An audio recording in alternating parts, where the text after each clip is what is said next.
Well, this would be a nice change of pace, eh, Hamster? It'll be, different, alright? We were planning on doing another Pokemon game next, but we couldn't decide on which one to review. So we're doing them all! Sorta. We'll probably come back to talk about all of them in their own episodes eventually, but for now, we're going to get to look at the franchise as a whole. Since there are now more than 4 times as many Pokemon as there are countries on the planet, it seems like a good time to try and collect our thoughts on the ever-growing number of generations Game Freak keeps churning out through their robotic assembly line. I think it's safe to say that everyone agrees that some generations of Pokemon were better than others.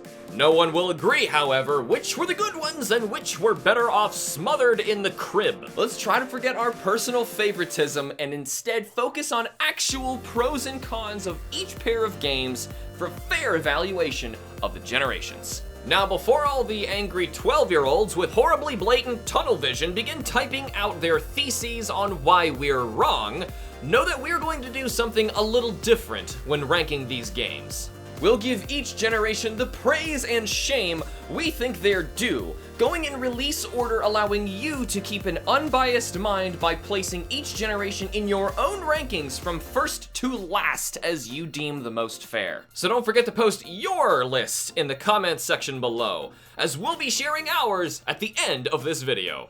Averages and commonality should reveal the true best and worst generations as all of our lists are assembled together.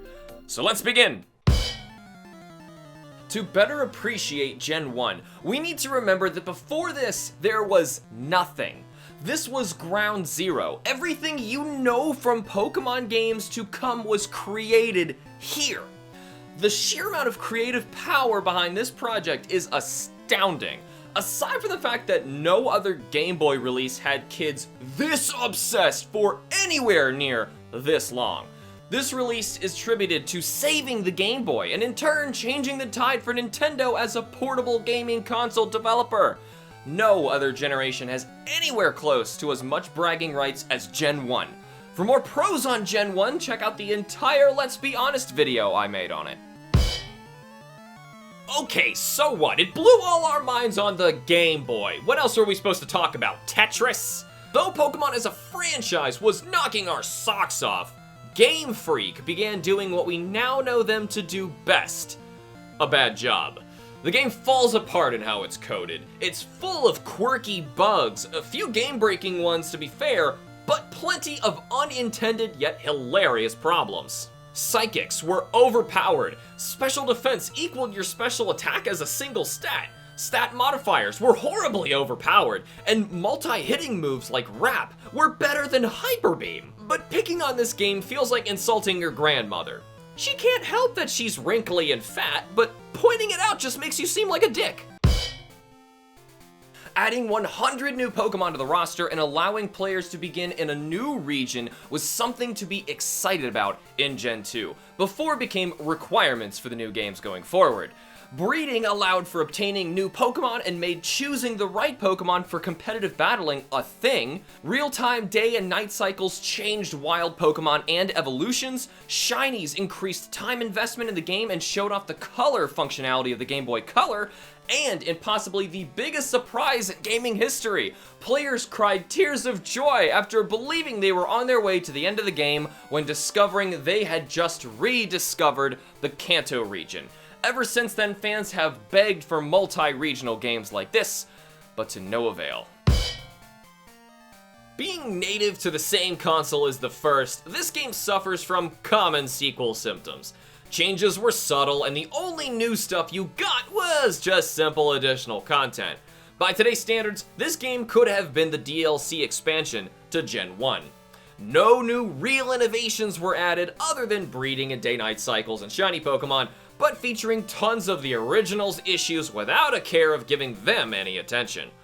Plus, going to Kanto afterward was kind of anticlimactic considering you're bringing with you A fully trained team ready to decimate any challengers. Maybe if all your Pokemon got green carded before entering to keep your old filthy foreign Pokemon from taking the local Pokemon's jobs, I'd be singing a different tune.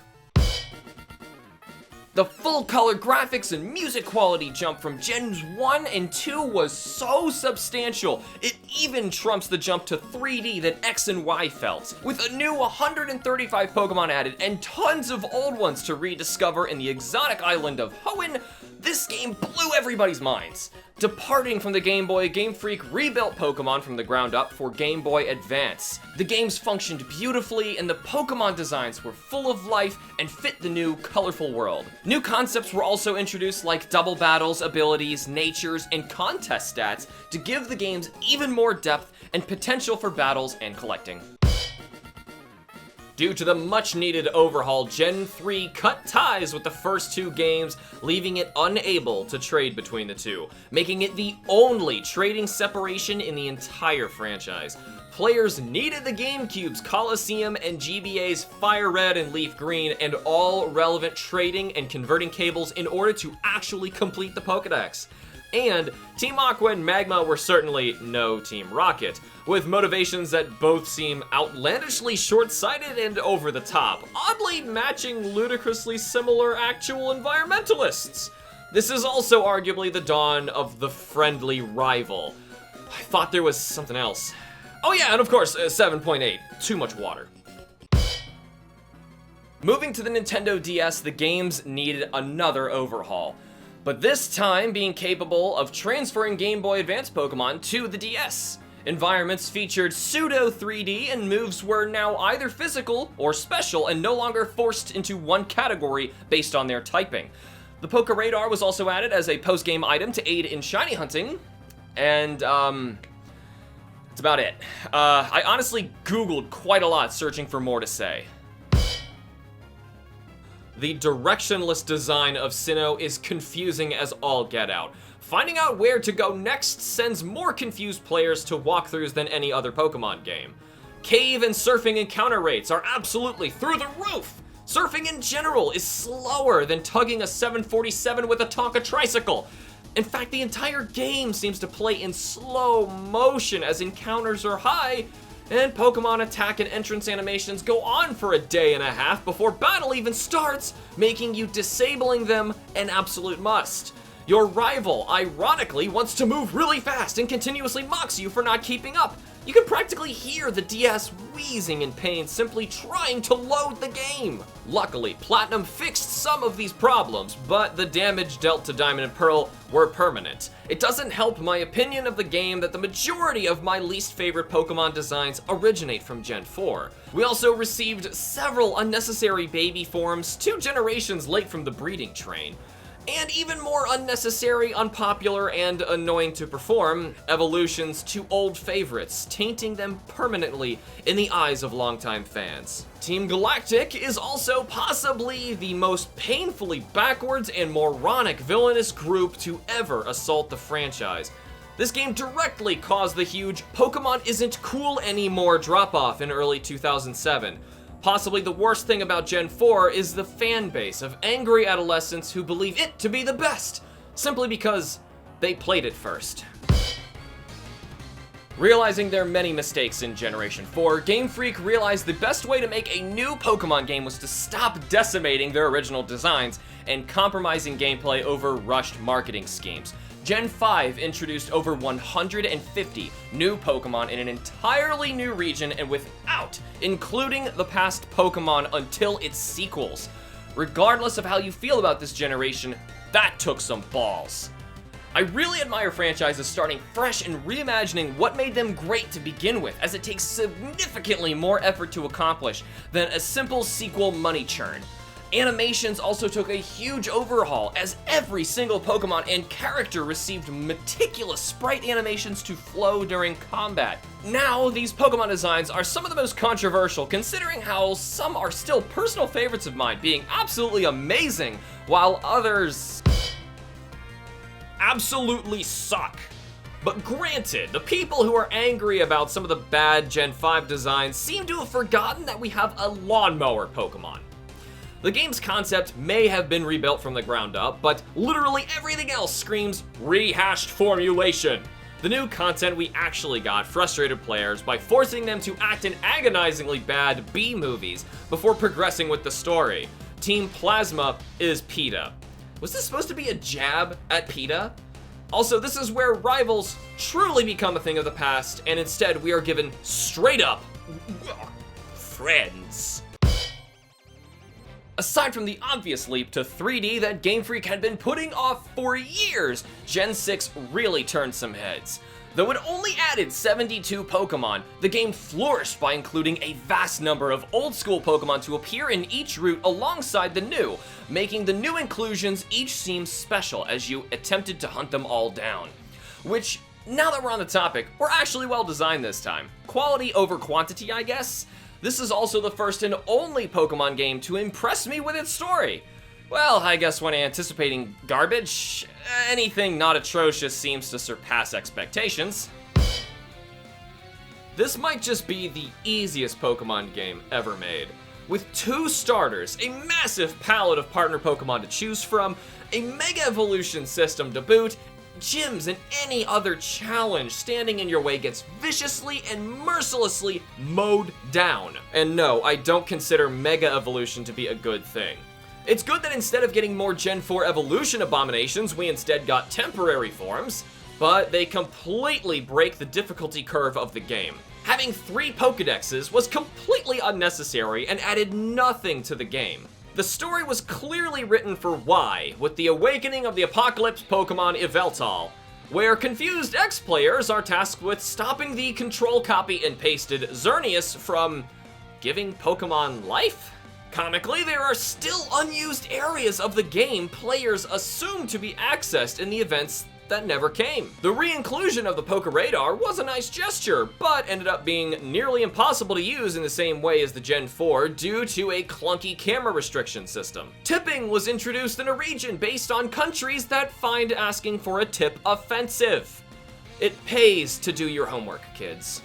Oh yeah, did somebody out there ask for even more not rival-friendly friends? Come on, no. I'll take that moaning as an emphatic yes. With an all-new 3D style and design overhaul, Sun and Moon had fans hooked during the hype season. The tropical new Pokemon were interesting, and the regional Hawaiian vibe fit the bill. We got 85 new Pokemon this time around, new ways to battle and shiny hunts, and HMs were finally removed, replaced with an on-demand Pokemon slave service. Gyms were also removed entirely, instead focusing on story-based island hopping adventures. Wait. Did that belong in the pros section? Well, I'm proud to see them break staple and tradition after 6 generations, but what they replaced it with were completely stupid, mind-numbing trials, ranging from fetch quests to recognizing blatant differences in photographs.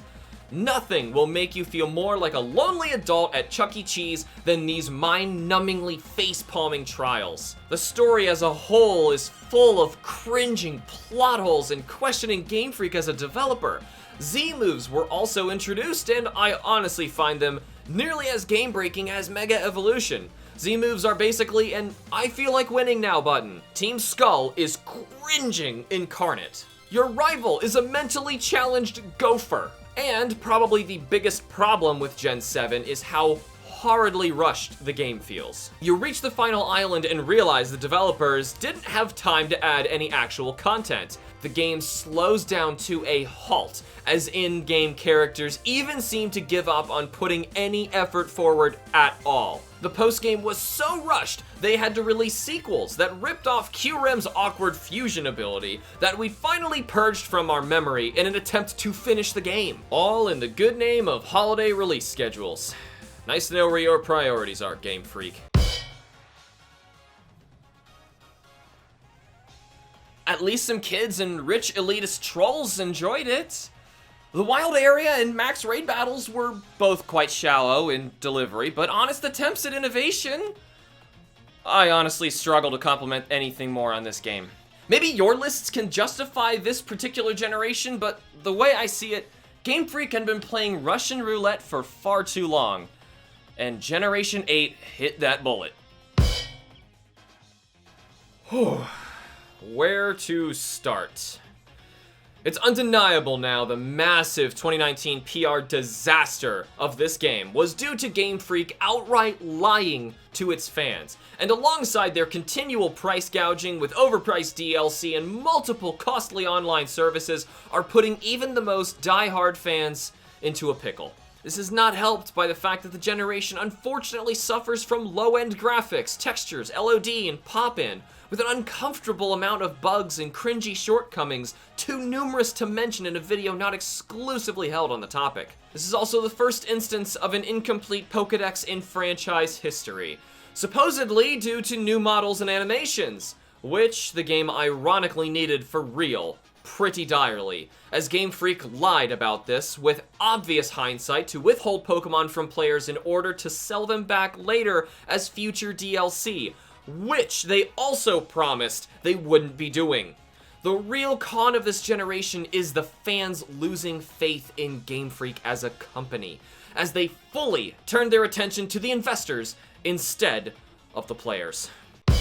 Well, with all that in mind, all that's left to do is post your list in the comments so we can compare notes. Of course, don't let my list or anyone else's bias your own. Just base it on your pros and cons of each game. With that said, here's what we came up with. Gen 3 won this race like a US president by being the least disappointing. Gen 1, the one time in history that Game Freak was creative. Gen 2, the most surprising by-the-book sequel ever. Gen 5, the good intentions that fell flat on its face. Gen 6, the birth of many bad ideas we still can't shake. Gen 7, the one assuming we're all too dumb to see this is a simple cash grab.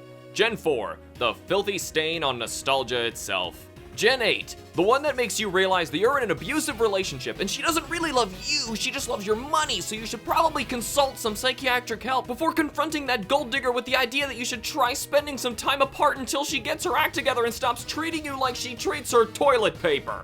Oh, by the way, here's Kim's list as well. Gen 2, the only game that actually built off its predecessor. Gen 6, the perfect game for the EV trainer and obsessed groomer.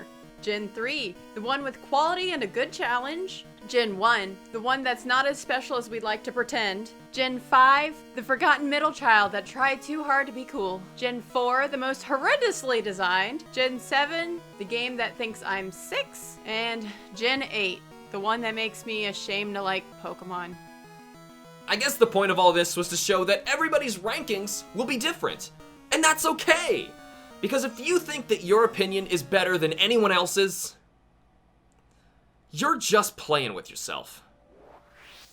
Hey everybody, thanks so much for watching and supporting this channel. More of these videos are on their way, so remember to leave a like and subscribe for more. Of course, we have a quick shout out to our Patreon supporters. Thanks so much to Atomic Thomas, Sid, Denny, Erica, Patrick, Pyro Joe, Rowan, and Squad Fam. You guys are the best.